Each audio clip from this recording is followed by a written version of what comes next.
It finally happened. Tom Thibodeau did what New York Knicks fans never expected him to do, and what we saw was the New York Knicks find life because of a shocking Tom Thibodeau decision that he has been criticized so much for, including by Kenny Smith at the pregame show. And on top of this, we saw the Knicks figure something out about themselves and about the Indiana Pacers in Game 3 of that series, and now things have changed. We are seeing a bunch of changes to this New York Knicks rotation over the next couple of days. More changes are to come. There's going to be more stuff happening with this New York Knicks team in Game 4 that mirrors Game 3 from Tom Thibodeau's decisions, and we are going to break all this down. What's up, guys? Welcome back to Knicks Digest. It's Chris here, and we're going to jump right into things as always. Guys, if you are part of that 73% that's not subscribed to Knicks Digest, what are you doing, man? This is the place to be for all New York Knicks content. Every single day we have Knicks videos. We are not taking a day off all 2025. If you wake up and it says 2025 and the day ends in Y, you're going to see a new Knicks Digest video, whether it's on trades, current stuff going on around the New York Knicks in the playoffs right now, free agency rumors once we get there, a bunch of interesting stuff, injury updates, all that good stuff. But we have to talk about this man right here. No one has criticized Tom Thibodeau more than New York Knicks fans. And I'll be honest, look, I've spent a lot of time saying give Thibodeau a chance, let's ease it off. And this playoffs, I have not done that. I have been ready to take this iced tea and fling it into my computer because, frankly, Tom Thibodeau has driven me up an absolute wall. The proverbial wall has me all the way up it. I've gone insane with Tom Thibodeau and the weird decisions that he made, and that happened in Game 3. He made a bunch of weird decisions, and not all of them worked, but some of them did. And what we saw was a new-look Knicks team in the playoffs. We saw Tom Thibodeau evolve for the first time. Look, Tom Thibodeau, his back was against the wall. As I said before the Knicks played Game 3, a game they obviously won,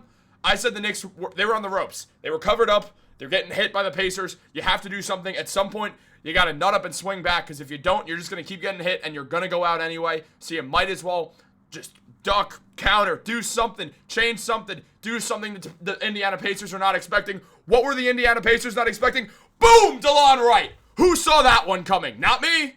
DeLon Wright? A wild DeLon Wright appears out of nowhere. I drank some iced tea. DeLon Wright, man. Absolute cinema.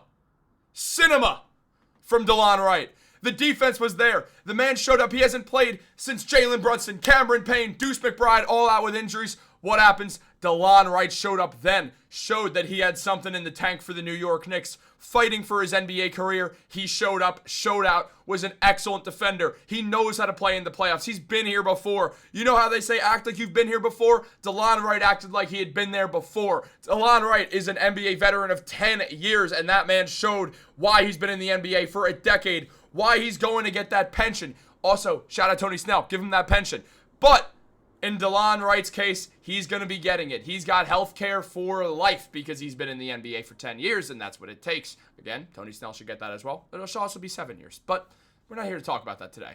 We're here to talk about DeLon Wright. We're here to talk about Landry Shamet fighting for his job as well in the NBA, and he did it. When Landry Shamet got that steal, he walked on the court with this face. That man wanted it. And we saw why the New York Knicks won that game. Because, as Kenny Smith said, and he's right, Tom Thibodeau wouldn't play 9 guys in a baseball game. What happened? What happened? Boom! 10 guys. 9 guys, sorry. It was 9. I was really excited. I wish I didn't say 10 because it ruined a great moment. But Jalen Brunson played horribly. Mikal Bridges didn't play well. OG Anunoby played, well, he played pretty well. He played damn well, in fact. Mitchell Robinson did what he had to do in that starting lineup. Showed why that change was a good move by Tom Thibodeau. We saw Tibbs put Mitchell Robinson in the starting lineup and it worked. The bench looked more sound, having Josh Hart come off of it, having a leader in Josh Hart there. Deuce McBride showed up and led the Knicks comeback in a lot of ways. He was the one who sparked it. He was the one who brought the Knicks season back from the dead. The Knicks were being buried. We were past reading their eulogy. They were going into the ground, and out of nowhere, boom, casket opens, Deuce McBride.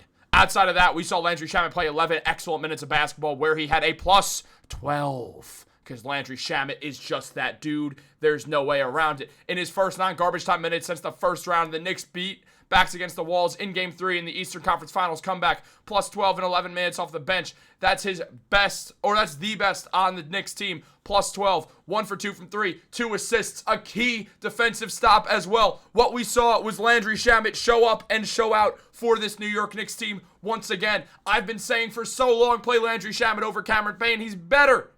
Now we saw that. Shamet's going to stay in the rotation as well, man. This is absolutely just insane stuff. We're going to see Landry Shamet stay in the rotation. He played too well, and what we saw was Cameron Payne not play at all because he hasn't been good. So we saw Landry Shamet take his spot as he rightfully should. Also, shout out to Cameron Payne, who was on the bench going insane as ever. That man was still riding for his dogs, even though the lineup got changed around. So shout out to Cameron Payne for still being the dog about that. That was really cool. He could have easily padded on the bench, but he's no Scottie Pippen. He didn't do that. Look, the Knicks bench was great last night.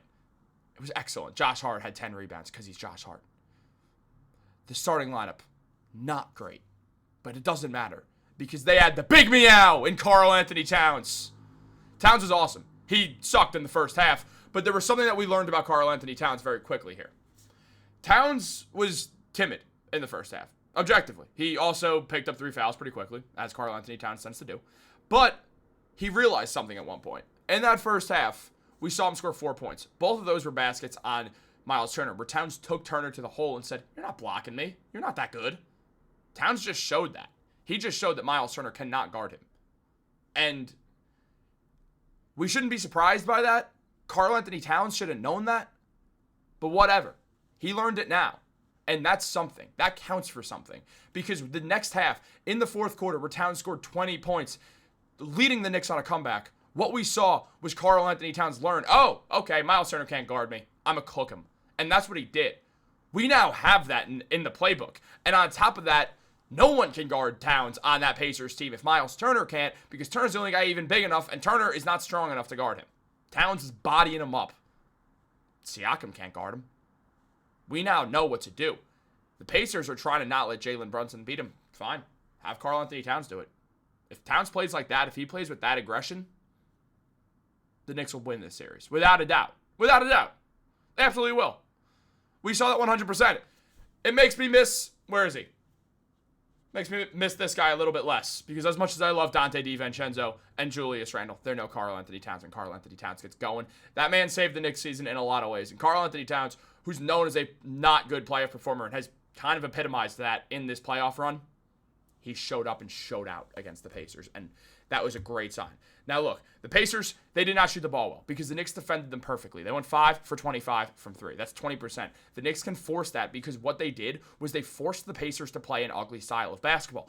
We played at the Pacers speed. I was going to say the Pacers pace, but that doesn't sound great. We were playing at the Pacers pace for a good amount. It's such a terrible name. I get why it is the Indy 500, all that stuff. I get it, but it's such a terrible name for a team. And for a basketball team, that is. But not the point.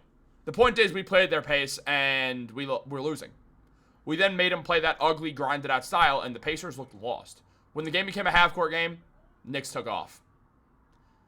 I love that. I think that's an absolutely excellent, excellent sign for the New York Knicks, that we now know Knicks can just play at the pace, and they could do that. And they also have 2 guys in Landry Shamet and Wright who could easily give them great minutes. And Tom Thibodeau acknowledged that, saying they're really good pros. When I say that, I mean they do the right thing every day. That goes a long way. And it absolutely does. I love the way that we saw those guys play basketball. I love the way the New York Knicks played basketball. I love those sirens outside because the Pacers were in jail last night, and they're going to be again tomorrow night against the New York Knicks. Knicks are taking game 2. They're taking game 3. They're taking the next one. That didn't make sense. Knicks are taking game 4. They're taking game 5. They're taking game 6. We're getting out of here. We're winning in 6. See you in the NBA Finals. Have a great day. Like, subscribe, post notifications. Y'all know the drill. Have a great day and go Knicks.